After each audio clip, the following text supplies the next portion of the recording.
I still can't believe it's been 6 months since we had that first meeting in my apartment.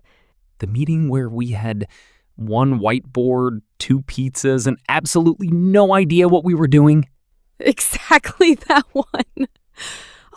I remember saying, what if we start a free Saturday tutoring program for kids who can't afford extra help? And then everybody looked at me like I had just volunteered us for a marathon.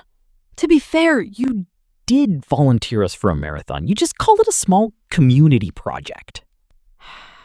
I was scared, though. I had just lost my job, and I kept wondering if I was even qualified to lead anything. But I knew the kids in our neighborhood needed support. And the first Saturday was rough. 3 students showed up, the printer stopped working, and I accidentally taught a whole math lesson with the wrong formula. You caught it before the quiz. Barely. But something happened that day. Those kids came back the next Saturday. Then they brought their friends.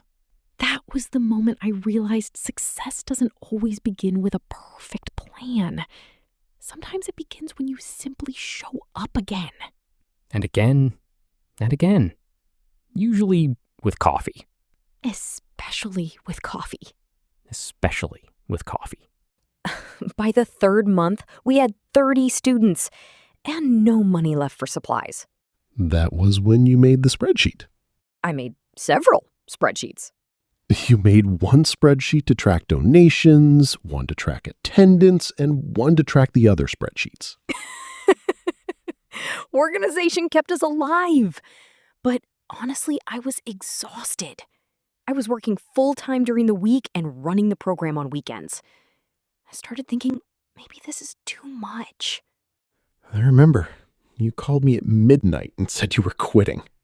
I said I was considering a strategic pause.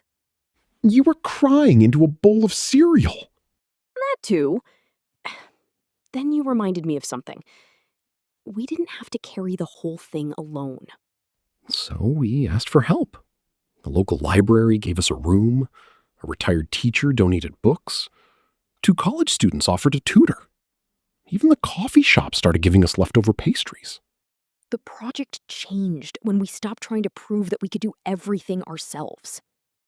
It's a lesson I wish more people learned at 25. Me too. Asking for help isn't admitting failure.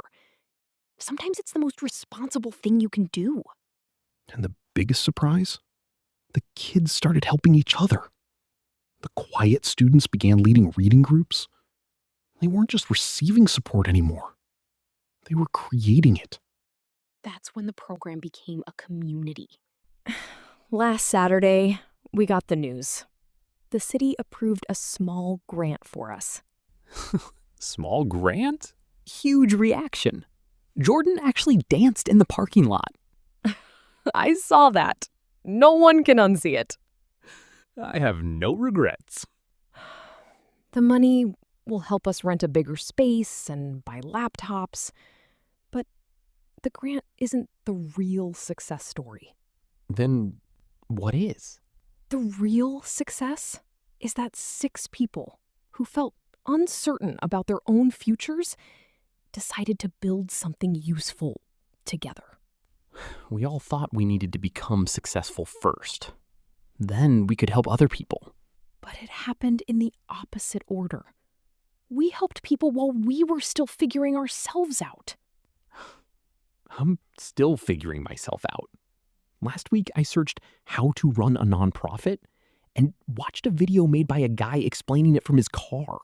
And you took notes. Excellent notes. 6 months ago, we were worried that our lives were going nowhere.